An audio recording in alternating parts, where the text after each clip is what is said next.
1절에 보면 라헬이 언니를 시기하죠.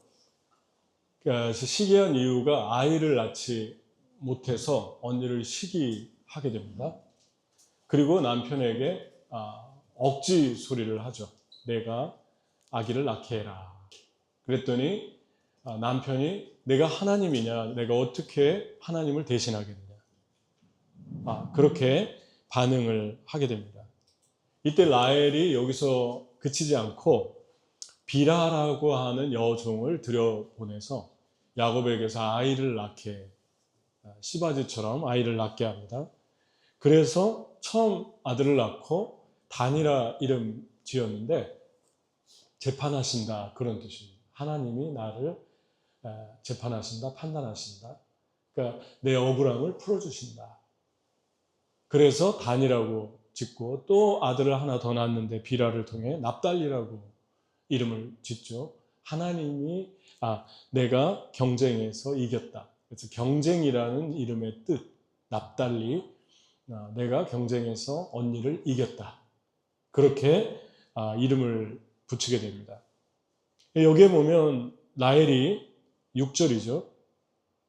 이르되 하나님이 내 억울함을 푸시려고 내 호소를 들으사 내게 아들을 주셨다고 이로 말미암아 그의 이름을 단이라 하였으며, 단과 납달리의 이름을 보면 라헬이 그 언니를 어느 정도 시기하고 질투했는가를 알 수 있죠.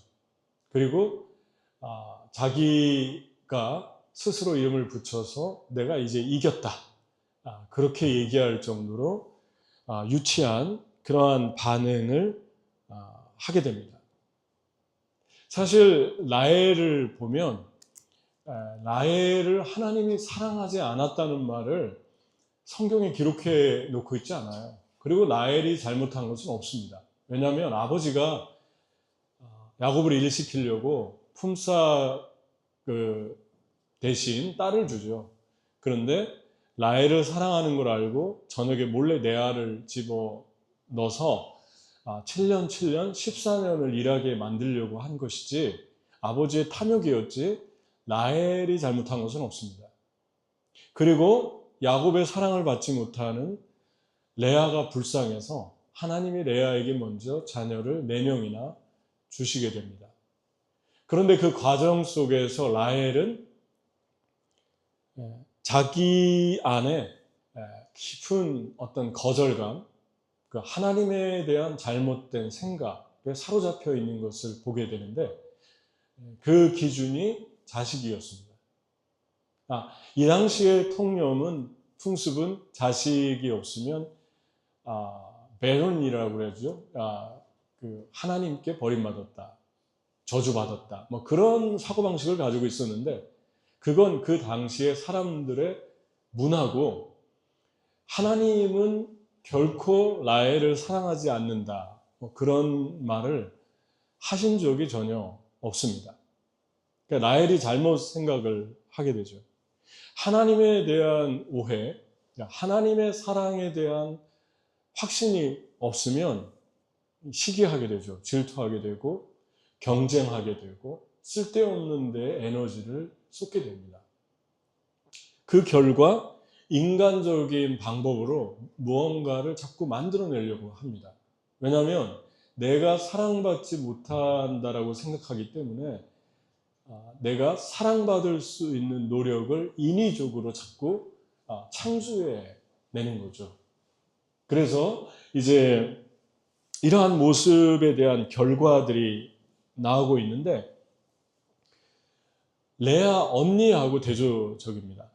왜냐하면 언니는 야곱의 사랑을 못 받았죠. 그런데 그냥 야곱이 의무만 다 하는 거예요. 그래서 삼촌한테 속아가지고 레아를 책임져야 되는 상황이 돼서 의무만 다 하고, 그래서 아들을 얻었는데 4명 이름을 보면 알 수 있죠. 첫 번째 아들 르우벤, 하나님 나의 고통을 보셨다. 두 번째 시몬, 하나님이 나의 고통을 들으셨다. 세 번째 레위, 이제는 남편이 나와 연합할 것이다. 소망이죠. 네 번째 유다, 찬양하다, 감사하다. 남편이 오지 않으니, 이래도 오지 않으니까 나는 하나님만 바라보겠다. 하나님만 예배하겠다. 그렇게 결정한 모습 속에서 레아는 자신이 가지고 있는 그 고난과 어려움을 하나님을 바라보면서 성화되어 갑니다. 하나님께만 온 마음을 집중합니다. 그런데 라헬은 달라요. 라헬은 자기 스스로를 해치면서 다른 사람을 파괴시키는 길을 선택하죠. 그 이유가 하나님에 대한 근본적인 시각입니다. 그래서 열등감이 나타나는데 그게 이제 지나칠 정도로 영향을 주게 됩니다. 레아의 제일 큰아들이 르우벤인데 르우벤이 밖에서 일하다가 들에서 합한채라는 거는 임신을 촉진하는 그런 열매였다고 그래요. 그걸 발견하고 엄마를 갖다 주죠. 레아를 갖다 주죠. 그러니까 자식들도 지금 레아와 라헬 관계를 보고 있는 거고 그 속에서 자기 엄마를 도와주고 있는 거예요. 그런데 그걸 보고 또 시기하고 라헬이 그러면 그 꽃을, 그 열매를 나를 주면 내가 내 남편을 주겠다. 야곱은 여전히 마음이 없는 거죠, 레아에. 그래서 이 레아가 처음에는 경쟁하지 않았는데 라헬이 그렇게 나오니까 레아도 이제 경쟁하는 삶으로 들어가게 됩니다. 그래서 실바라는 여인을 통해서 자식 2명을 먼저 낳는데 갓 그리고 아셀 2명을 얻게 돼요. 그 다음에 다시 또 합한채를 주고 야곱과 동침하여서 자녀를 낳는데 그 자녀 2명이 하나는 이사갈이고 하나는 스불론입니다. 그러니까 친자식이 그리고 하나는 디나입니다. 7명이 된 거예요. 2명은 종을 통해서 얻었고 결국 라헬의 시기와 질투의 그 영향력이 가까운 사람들에게도 흘러가게 되고 거기에 레아도 말려들게 되고 그 자녀들까지 그 싸움 속으로 계속 들어가죠. 엄마에게 합한채를 가져다 주고. 이걸 들으면서 여러분 어떤 생각이 듭니까? 여기에서 야곱은 주인공 같은 사람이에요. 하나님이 선택하셨고 에서의 삶은 지금 어떻게 사는지 아무도 몰라요. 그런데 야곱을 기록했는데 우리가 생각할 때는 주인공은 이렇게 살면 안 되잖아요. 가정이 다 깨지고 서로 시기하고 질투하고 자녀들까지 그렇게 되고 왜 이거를 기록했을까? 주인공의 삶인데 2가지 이유가 있습니다. 첫 번째는 하나님이 선택했고 하나님이 사랑해도 비도덕적이고 비윤리적인 삶을 선택하면 그 고통과 대가를 그대로 고스란히 열매를 거두게 된다. 그 메시지를 주는 거예요. 만약에 이런 어려움이 없다. 이런 삶을 사는데도 부인이 2명이고 뭐 오늘은 내 방에 들어오고 내일은 당신 방에 들어가고 이런 일을 하는데도 이 가정이 평안하다. 그리고 모든 게 다 잘 된다. 자녀들도 아무런 속을 썩이지 않는다. 그렇다면은 하나님이 아니죠. 우상이죠, 우상. 하나님은 그런 분이 아니십니다. 하나님이 아무리 선택했어도 잘못된 삶을 살면 고난이 따른다. 그 열매는 네가 고스란히 받게 돼 있다. 그 메시지를 여기에 주고 있는 거예요. 그것을 여과 없이 성경에 그대로 있는 사실 그대로 기록합니다. 되게 정직하죠, 성경이. 그렇지만 여기서 끝나면 소망이 없죠. 이렇게 해서 모든 가정이 다 깨졌다. 자녀들과 자녀들이 관계가 깨졌고 언니 관계가 깨졌다. 여기 시작은 한 사람이었죠. 라반의 탐욕 때문에 온 가정이 온통 이렇게 다 깨어지고 역기능적인 가정이 되어가고 있습니다. 그러니까 이걸 읽다 보면은 30장을 읽다 보면은 스트레스를 받아요. 피로감이 옵니다. 왜 이런 얘기를 이렇게 써놨나 성경에. 성경 이 거룩한 이야기에 왜 이런 얘기를 이렇게 적나라하게 써놨나 부담스러워요. 그냥 모르고 싶어요. 그런데 하나님은 다 적습니다. 그리고 그렇게 살면 안 된다. 그렇게 살면 행복하지 않는다. 그렇게 살면 나는 축복하지 않는다. 그리고 그 열매는 반드시 있다. 그 메시지를 우리에게 주는 거예요. 그게 첫 번째 이유고, 두 번째 이유는 그럼에도 불구하고 하나님이 선택한 사람들은 완벽한 사람들이 아니었다. 죄인들이었다. 그 죄인들을 어떻게 내가 바꾸는지 봐라. 그래서 너희들도 소망이 있다. 포기하지 마라. 아무리 깨어져도 다시 내가 너희를 회복시킬 테니까 포기하지 마라. 그게 두 번째 메시지입니다. 그 두 번째 메시지가 어떻게 진행되는가, 하나님이 어떻게 이 가정을 회복시키고 인도해 가는가를 포기하지 않는 모습을 보는데, 그 첫 번째 어떻게 회복시키고 인도하는가? 즉 첫 번째가 22절이에요. 라헬이 언니랑 대결하면서 경쟁하고 싸우고 시기하는데 갑자기 이렇게 얘기합니다. 하나님이 라헬을 생각하신지라. God remembered Rachel.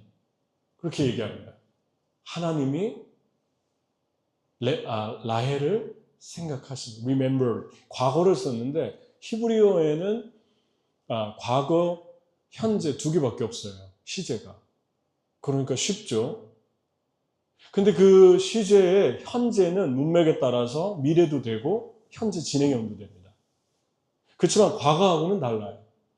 영어로는 과거를 썼는데 히브리어에는 미완료를 썼어요. 미완료라는 것은 계속 생각하고 있었다.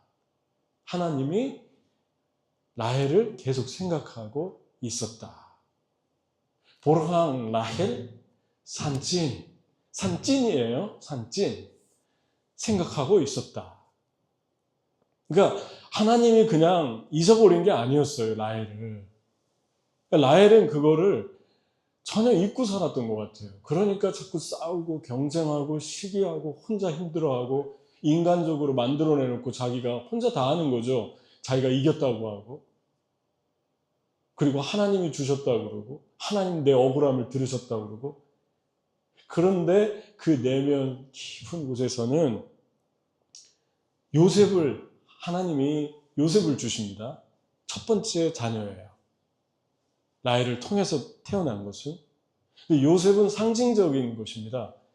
자녀면서 상징적이고 비유적인데, 요셉은 하나님이 더하신다라는 뜻인데, 요셉을 한마디로 표현하면 요셉은 꿈이에요. 소망이고.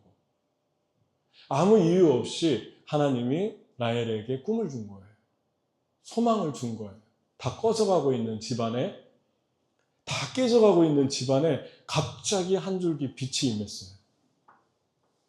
그리고 처음으로 라헬이 이렇게 고백합니다. 하나님이 나의 부끄러움을 씻으셨다. 이상하지 않습니까? 그동안은 하나님이 나를 심판하신다. 하나님만이 나의 정의고 하나님만이 내 억울하다. 그리고 내가 이겼다. 그렇게 떠들었는데 사실은 그 내면에서 깊은 수치감 가운데 살고 있었던 거예요. 왜 그렇습니까? 하나님의 사랑이 확신이 없어요. 나를 사랑한다는 기준이 내가 가지고 있는 소유로 그 기준을 삼았기 때문에 내가 못 가진 것을 저 사람이 가지면 하나님 저 사람을 더 사랑하는 거예요. 그게 시기입니다. 그게 시기예요. 나를 사랑한다고 믿으면 상대방이 사탕 2개를 들고 있어도 괜찮아요. 왜냐하면 하나님 나를 주실 텐데 뭐. 난 당신이 3개, 4개 가지면 좋겠다. 난 당신이 축복받으면 좋겠다. 왜냐하면 나도 하나님이 너무너무 사랑하는 사람이야. 이렇게 생애가 달라지죠. 그런데 라헬은 솔직한 고백을 언제 하냐면 요셉이 태어나서 합니다. 그때 치유돼요. 치유가 일어났어요. 그 치유의 근거는 무엇입니까? 하나님 요셉을 아무런 조건 없이 다 깨져가는 가정에 선물처럼 어느 날 갑작스럽게 주신 은혜였어요. 여러분, 사람을 바꾸는데 우리가 언제 변하냐면 나는 이렇게 사는데 하나님이 나를 이렇게 생각하셨구나. 그런데 나는 그것을 모르고 살았어요. 그걸 깨달을 때 우리의 삶의 변화가 일어나기 시작합니다. 그 전까지는 다른 거예요, 다른 거. 호흡법 배우고, 요가 배우고, 마인드 컨트롤 배우고, 내 힘으로 수양합니다. 백날 해도 안 돼요. 그때뿐이지. 그거 백날 해도 내 내면을 채울 수 없고 바꿀 수 없어요. 그 시기와 질투와 내면에서 일어나는 그 욕심과 그 경쟁심은 바꿀 수 없어요. 언제 바꾸냐면 하나님 나를 사랑하시는구나. 그러면 그때부터 시기하지 않죠. 사랑하시는데? 내가 필요한 거 있으면 하나님한테 달라면 되는데? 하나님 나한테 줄 건데? 그러니까 편안해져요. 다 내려놔요. 십자가 앞에. 그게 요셉이에요. 그가 더하실 것이다. 이 여인은, 라헬은 하나님이 더하신다? 그렇게 살지 않았어요, 지금까지. 내가 더한다, 이거예요. 내 힘으로, 내 노력으로 만들어낼 거야. 납달리도 만들고, 단도 만들고, 만들어낼 거야. 처음으로 고백하는 거예요. 하나님이 더해주셨다. 그리고 그거 가운데 자기가 그동안 수치감 가운데 살았다는 걸 고백합니다. 하나님이 내 수치를 씻어주셨다. 진짜 씻어주셨어요. 요셉으로 인해서 마음이 평안해진 거예요. 요셉은 하나님이 더하신다. 여러분, 요셉 캐릭터는 예수님을 상징합니다. 요셉은 형들에게 은 20세겔에 팔려갔잖아요. 노예상한테. 그런데 예수님은 은 30에 팔렸어요. 노동자의 2년에서 3년치 임금입니다. 그러니까 요셉은 예수님이 하실 일을 미리 그림자처럼 구약에서 한 인물이에요. 그리고 요셉이 나중에 다 용서하잖아요, 형들을. 예수님이 다 용서하잖아요, 십자가 위에서. 우리의 죄를. 그러니까 요셉이 무엇입니까? 요셉이 생명이에요. 여러분과 저의 수치를 씻기고 여러분과 저의 영혼을 새롭게 하고 치유하고 다 깨진 가정이라도 회복시킬 수 있는 분은 예수님밖에 없어요. 예수님 안에. 예수님 말씀하잖아요. 내 안에 거하라. 내 안에 거해라. 그럼 열매 맺는다. 나를 떠나서 너희가 아무것도 할 수 없다. 내 안에 거하라. 내 말씀 안에 거해라. 내 은혜 안에 거해라. 예수님 그냥 붙어있기만 하라고 하잖아요. 이게 은혜의 능력입니다. 갑작스러운 은혜. 오늘 말씀의 제목처럼. 그러니까 여러분의 삶에서 갑작스럽게 주신 은혜가 뭐죠? 여러분의 삶에서 갑작스럽게 주신 은혜가 뭡니까? 있을 거예요. 다 깨져가는데, 소망이 없어지는데. 야곱의 입장에서 보면 한두 가지가 아니죠. 가정은 맨날 싸우죠. 자녀들까지 거기 말려들죠. 삼촌은 자기한테 품삯을 10번이나 속여가지고 주지도 않죠. 이 가정이 행복한 게 있습니까, 지금? 인간적인 눈으로 보면은 다 깨진 가정이에요. 행복한 거 아무것도 없어요. 하나님이 선택했는데, 하나님이 사랑하는데, 이 사람들 메인 캐릭터인데, 주인공인데, 하나님은 주인공이든 엑스트라든 하나님에게 중요한 거는 그게 아니고 하나님이 이 사람을 쓰시고 싶은 거예요. 그래서 하나님이 원하는 거는 이 사람이 얼마나 육신적으로 평안하고 성공하냐가 아니라 이 사람을 바뀌느냐. 야곱을 바꿔가고 계시던 거예요. 그 바꿈의 첫 번째 키가 요셉이었습니다. 여러분에게 주고 있는 요셉? 그리고 앞으로도 하나님이 여러분에게 갑작스럽게 다 안 돼가다가 되는 그런 은혜를 주실 거예요. 그때 여러분과 저는 생각해야 됩니다. 하나님이 나를 계속 생각하고 계셨다. 하나님이 나를 계속 사랑하고 계셨다. 아멘? 그거 꼭 기억하셔야 됩니다. 이게 첫 번째 이 가정을 회복시켰던 거고, 두 번째 회복시킨 거는 요셉을 얻었던 그 시점에 25절 라헬이 요셉을 낳았을 때 야곱이 라반에게 이르되 나를 보내어 내 고향 나의 땅으로 가게 하시되. 그동안 14년이 됐습니다. 레아 7년, 라헬 7년 봉사하고 품삯도 안 받고 맨날 준다고 하면서 속이고 그렇게 10번이나 속이면서 당하면서도 여기 살았는데 처음으로 떠나겠다고 하는 거예요, 야곱이. 14년의 세월이 지났는데 근데 그 시점이 요셉을 하나님이 줬을 때예요. 왜 야곱은 그동안 가만히 있었는데 요셉이 탄생했을 때 떠난다고 담대히 얘기했을까? 그 이유가 첫 번째는 그냥 문자적으로 슬쩍 보면 14년 다 됐으니까 그렇게만 볼 수 있어요. 계약이 끝나가니까. 계약이 끝나던 시점에 하나님이 주십니다. 그런데 하나님이 야곱에게 그 마음을 주신 거예요. 어떻게 보면 하나님이 두 가지를 확인시켜 주셨는데 하나는 야곱은 그냥 여기서 삼촌집에서 살면 적어도 걱정할 건 없잖아요. 14년 동안 자녀들, 아내들 뭐 서로 싸우긴 해도 그냥 자리는 잡았어요. 재정적으로도 자기 건 없지만 삼촌 거고 또 아내가 있으니까 어느 정도 누릴 수 있고 익숙해졌어요. 14년이면 짧은 세월이 아니잖아요. 그런데 떠나겠다고 한 것은 하나님이 야곱에게 말씀하신 거예요. 다음 장에 나오는데 지금 30장이죠. 31장에 나오는데 3절에 여호와께서 야곱에게 이르시되 내 조상의 땅 내 족속에게로 돌아가라 내가 너와 함께 있으리라. 야곱이 먼저 마음이 들었고 삼촌한테 얘기를 했는데 하나님이 컨펌해 준 거예요. 그 다음에 하나님이 나에게 준 건가 내가 그냥 생각해낸 건가 내 감정에 따라서 그 기준은 처음에 생각한 것을 나중에 반드시 하나님은 컨펌해 줍니다. 내가 원했던 것이다. 근데 하나님의 성령을 따라 살면 하나님이 우리에게 주시는 소원이 있어요.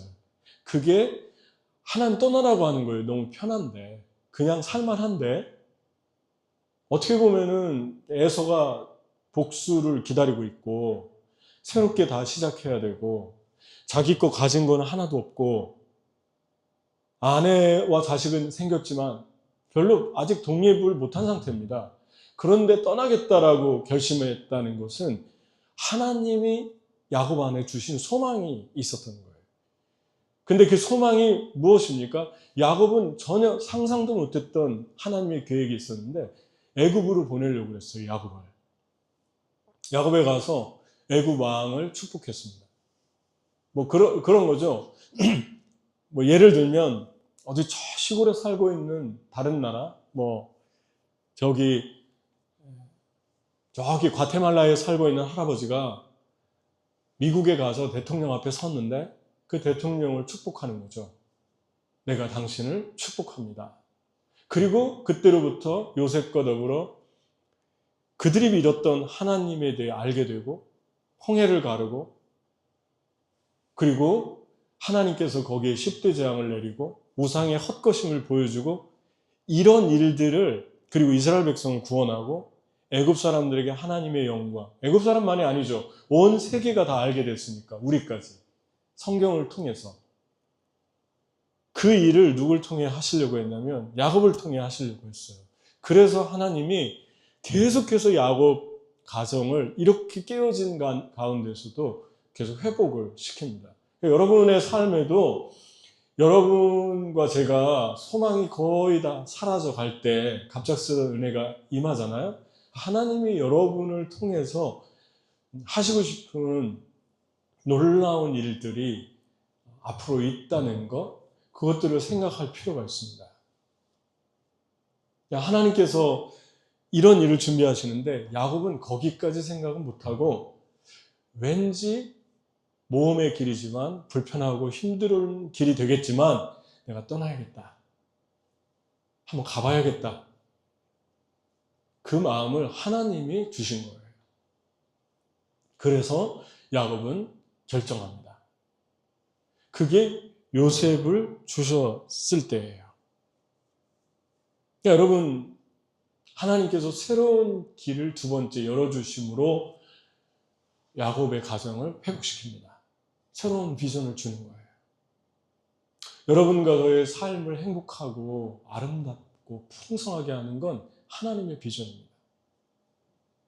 그냥 여기서 안주하면서 편안하게 지내는 것? 그게 아니라 하나님의 나는 이를 가장 먼저, 하나님의 킹덤을 내 삶에 가장 먼저 우선순위로 나는 둡니다. 그게 이 떠난다고 고백한 말 속에 있는 거예요. 내게 중요한 거는 그냥 편안하게 적당히 사는 것? 그게 아니라 하나님이 나의 안에 주신 어떤 비전, 소망을 따라 내가 살아야 합니다. 나는 그런 사람입니다. 라고 할 때 하나님께서 그 가정을 회복시키고 하나님께서 그 가정을 놀라운 축복과 은혜 가운데에서 그 천국을 이루는 선물들을 계속해서 주시게 됩니다. 이걸 잃어버리면 우리의 삶은 소망이 없으면서 뭐라고 표현할까요? 지루함, 권태, 허무함, 슬픔에 붙들려 평생을 살아갑니다. 하나님이 여러분과 저를 이 땅에 보내신 이유는 하나님의 콜링, 하나님이 여러분을 통해 사시고 싶은 요셉이 있습니다. 꿈이 있어요. 소망이 있어요. 그것을 붙들며 사는 게 두 번째 주신 은혜였어요. 여러분 삶에 이런 꿈이 갑작스럽게 생깁니까? 하나님을 위해서 나는 어떻게 살고 싶다. 어떤 일을 하면서 살고 싶다. 이런 게 있습니까? 그러면 하나님이 여러분을 회복시키고 있는 거예요. 하나님이 여러분을 통해 어떤 일을 하고 싶은 거예요. 하나님의 축복이 지금 임하고 있는 것입니다. 없다가 생기고 있나요?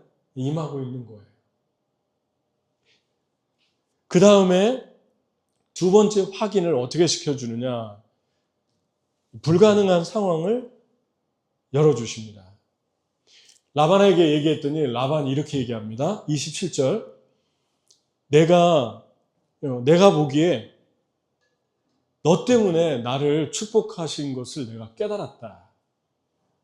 그렇게 얘기했어요. I have learned by divination that the Lord has blessed me because of you. 그렇게 얘기했어요. 근데 여기에서 그냥 한글 성경은 하나님이 너 때문에 나를 축복했다고 이렇게 번역을 했는데 히브리어 원문에 보면은 I have learned by divination 그랬어요. divination이 뭡니까? 점을 쳐서 주술적인 행위로 내가 깨달았다. That the Lord has blessed me because of you. 그렇게 얘기했어요. 너 때문에 나를 축복했다는 걸 점을 쳐서 알았다. 중요한 사실을 개역 한글에 나오지 않아요? 이 중요한 이야기를 여러분 개정에도 안 나와요. 그런데 이 히브리어 원문의 번역을 정확하게 한 건 킹 제임스 버전도 아니고 NIV였어요. 그래서 NIV하고 킹 제임스 버전을 같이 봐야 됩니다. 어쨌든 점을 쳐서 알았다. 여기에 속으면 안 됩니다. 여러분 뭐라고 달콤하게 제의를 했냐면 삼촌이 나에게 10번이나 품삯을 속였지 않느냐. 내가 삼촌을 위해 지금까지 헌신했는데 어떻게 그럴 수 있습니까? 라고 이제 나는 떠나겠습니다 하니까 아주 달콤한 제의를 합니다. 뭐든지 얘기해봐라. 그리고 네가 우리 집에 있어라. 그러면서 칭찬하는 내용이죠. 너 때문에 내가 복을 받았다. 라반 같은 그리스도인들이 나오면 안 됩니다. 라반 같은 그리스도인의 삶을 살 수 있어요. 그게 뭐냐면 나에게 복이 되면 사람이 됐든 뭐가 됐든 복이 되면 다 좋은 거예요. 그 점을 쳐도 되고 우상을 섬겨도 되고 제사 지내도 되고 복만 받으면 돼요 그냥. 그게 얼핏 들으면은 그리스도인처럼 보입니다. 하나님을 들먹거리니까. 그런데 점을 쳐서 알았다. 여기에 속으면 안 되죠. 여러분 재밌는 거는 히브리어에 점을 치다는 말과 뱀이라는 말이 어원이 똑같아요. 나하쉬. 그래서 뱀이라는 말이 어디에서 어근이 왔냐면 점을 친다에서 왔어요. 점을 친다는 말은 다른 말로 얘기하면 어근이 주문을 외운다, 속삭인다. 그런 뜻입니다. 그게 뱀이에요. 나하쉬. 나하시라는 말. 그래서 여러분, 내가 점을 쳐서 알았다라고 얘기할 때 야곱이 분별하죠. 야곱이 분별합니다. 어떻게 다시 속아 넘어가지 않냐면 품삯 준다고 물질적으로 달콤하게 다가오는데 야곱이 삼촌을 꿰뚫어 보고 이렇게 얘기합니다. 그러면 조건이 있는데 당신의 양과 염소 중에 순색깔은 당신이 다 가져가고 얼룩진 것은 내가 가져간다. 그렇게 하겠느냐? 그런데 그 당시에는 얼룩진 것이 거의 없었다고 그래요. 전부 순색이었지. 그러니까 라반의 입장에서 보면 그 딜을 거절할 이유가 없어요. 왜냐하면 불가능한 거니까. 그래서 야곱하고 딜을 하고 결정을 합니다. 계약을 체결합니다. 그리고 제일 먼저 한 것이 라반이 얼룩덜룩한 염소와 그 양을 다 골라냈어요. 왜냐하면 그 유전자가 교배를 하면은 얼룩한 것이 태어나니까 하나라도 있으면 다 빼내가지고 아들 주고 자기가 가져가지고 3일 정도 길을 떠났어요. 완전히 분리시켰어요. 그러니까 여기 남아있는 건 순색깔 몇 개인데 얼룩한 것의 유전자가 아니기 때문에 얼룩한 것이 태어난다는 것은 불가능한 거죠. 그런데 야곱이 그런 결정을 합니다. 근데 이러한 모든 지혜가 어디에서 왔냐면 하나님의 말씀으로 분별을 한 거죠. 하나님의 음성을 들었던 거예요. 다음 장에 보면은 하나님이 꿈에 나타나서 야곱에게 말씀합니다. 그 숫 양과 가축은 얼룩얼룩한 거다. 근데 그걸 눈으로 봤을 때는 순색이었거든요. 근데 하나님이 알려줍니다. 얼룩얼룩한 거다. 다시 말하면 사람의 눈으로 볼 때는 순색이어도 그들이 유전자를 갖고 있는 것까지 하나님이 개입하신 거예요. 그래서 남아있는 것들, 다 골라낸 것들이 그런 유전자를 가졌던 것 같아요. 그래서 이제 교배를 하게 되는데 야곱이 여기에 머물지 않고 그 나무 껍질을 산풍나무, 버드나무의 껍질을 벗겨가지고 얼룩얼룩하게 만들어서 이 가지를 거기 앞에 그들이 물 마시는데 이렇게 놓게 됩니다. 그러니까 거기서 물 마시다가 교배하게 되고 교배하다가 얼룩얼룩한 것이 계속 태어나는 거예요. 이걸 과학적으로 어떻게 설명할 건가? 여기서 말하는 건 과학적인 게 포인트가 아니라 야곱의 적극적인 소망. 야곱이 잘못한 거 없어요. 그 정도를 가지고 야곱이 사기쳤다고 얘기할 수 없잖아요. 그냥 적극적인 태도, 소망적인 태도를 보는 거예요. 나는 이렇게 해서라도 하나님이 나를 도와줬으면 좋겠습니다. 그리고 거기에다 놓고 소망하는 거예요. 얼룩이 태어났으면 좋겠다. 하나님 도와주세요. 근데 거기에 태어나는 것마다 얼룩얼룩한 게 태어나는데 야곱이 대단한 사람이죠. 아주 건강한 그런 양이나 염소가 오면 그걸 놓고 건강하지 않은 거는 빼놓고 했는데 건강하지 않은 것들이 태어났을 때는 순색이 태어나가지고 삼촌에게 주고 건강한 것만 자기가 다 가져가죠. 근데 그런 일이 실제로 일어나게 됐습니다. 여기에서 중요한 거는 하나님이 음성을 들려줬어요. 야곱아, 내가 너에게 이러한 은혜를 주었다. 지혜를 주신 거죠. 여러분, 하나님 말씀 시편 19편 7절에 이렇게 나옵니다. 여호와의 율법은 완전하여 영혼을 소생시키고 여호와의 증거는 확실하여 우둔한 자를 지혜롭게 하며. 여러분, 하나님 말씀이 여러분과 저희 안에 있을 때 우리가 지혜롭게 된다는 것입니다. 그리고 분별하게 되고 속지 않게 된다는 거죠. 그러니까 내가 떠나려고 하는데 삼촌이 붙들잖아요. 그런데 그 붙드는 것이 아주 달콤한 제의를 가지고 붙들었는데도 그거에 속아 넘어가지 않습니다. 그리고 지혜롭게 떠날 차비를 하게 됩니다. 그게 6년이 걸렸어요. 그리고 20년째 떠납니다. 재정이 확보되고 떠나게 됩니다. 이러한 지혜가 어디서 왔을까? 하나님과의 관계에서 오게 됩니다. 하나님과 나와의 깊은 말씀. 그럼 여러분, 하나님이 여러분에게 어떤 마음을 주셨을 때 첫 번째 조심해야 될 게 아주 달콤한 말로 여러분에게 타협하는 제안들이 들어올 수 있어요. 인간의 말들이 들려올 수 있어요. 그런데 그때 여러분과 제가 중요하게 생각해야 될 거는 사람의 지혜로운 말이 아니라 하나님이 나에게 먼저 뭐라고 말씀하시는지 말씀을 펴놓고 말씀을 읽고 기도하는 거, 이게 중요합니다. 아멘? 여러분, 믿음의 선한 싸움을 싸우라 그랬잖아요. 폴 와셔가 존 파이퍼 목사님의 말씀을 인용하면서 말씀을 전하는 것을 제가 잠깐 들었는데 너무 은혜가 됐어요. 폴 와셔라는 복음주의자고 제가 너무 존경하는 분이고 좋아하는데 이렇게 얘기했어요. 존 파이퍼 목사님이 자기는 모든 삶에서 싸운다 그래요. 싸운다. 나는 모든 걸 싸운다.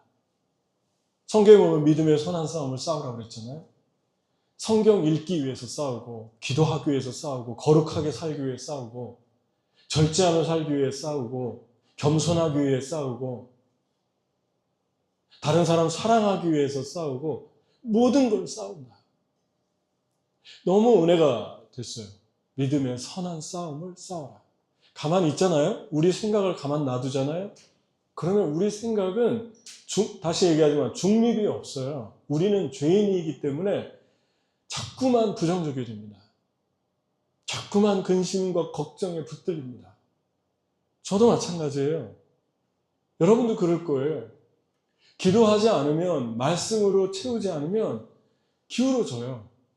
낙심이 되고 절망이 되고 우울해지고 다운되고 싸워야 돼요. 가만히 있지 말고 여러분 생각을 위해서 싸워야 돼요. 여러분 생각이 안 좋은 생각이 들면 야곱처럼 소망적인 적극적인 생각을 가지도록 말씀으로 채우고 하나님의 기도로 싸워야 됩니다. 성경을 읽고 싶지 않죠. 왜냐하면 성경 읽는 대신 다른 거 하면 편하잖아요.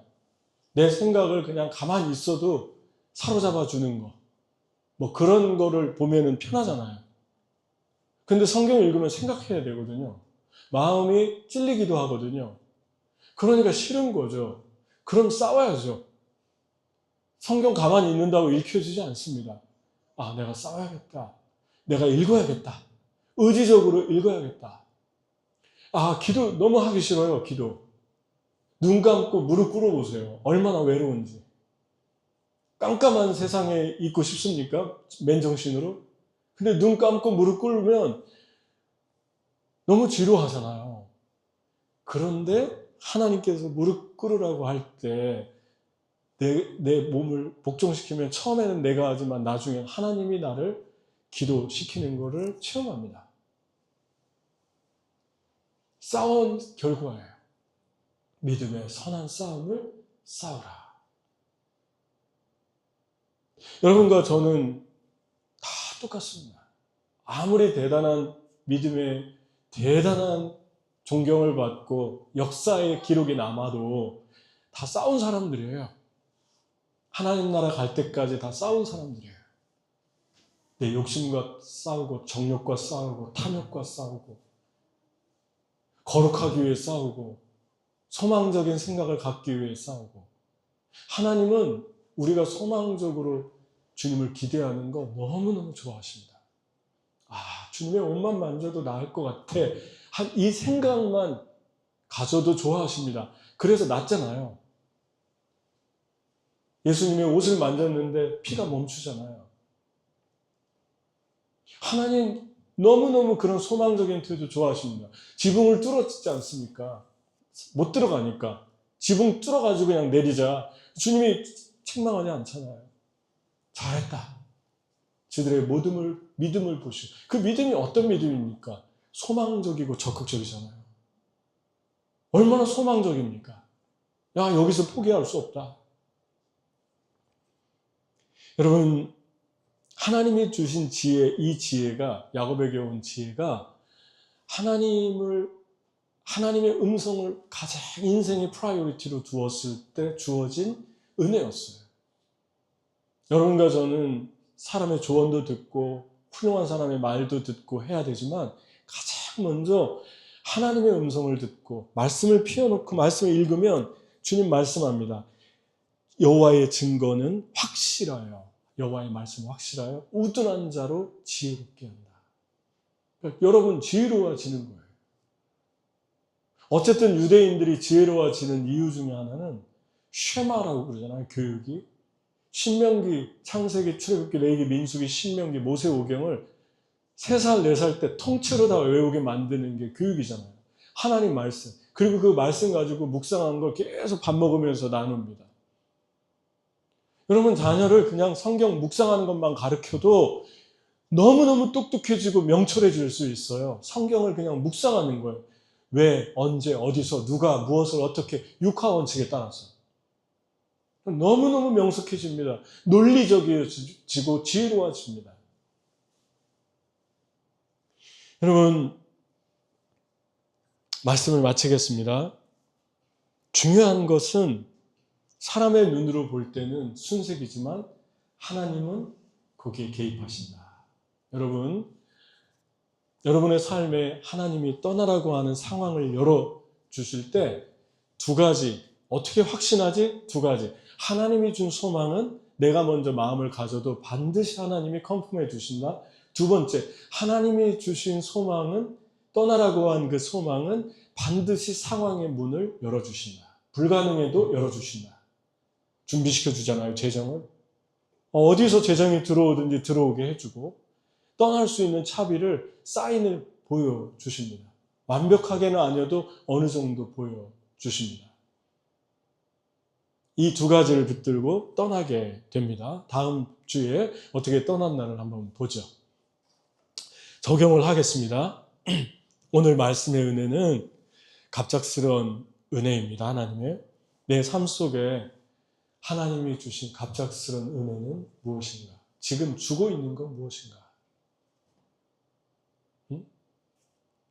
가야승 니골세 요회. 보라니 가야승 니골세 요회. 무엇인가?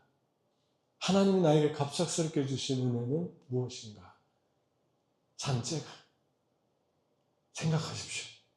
2번째, 하나님 삶 속에서 어떤 소망적인 시도를 하고 있는가?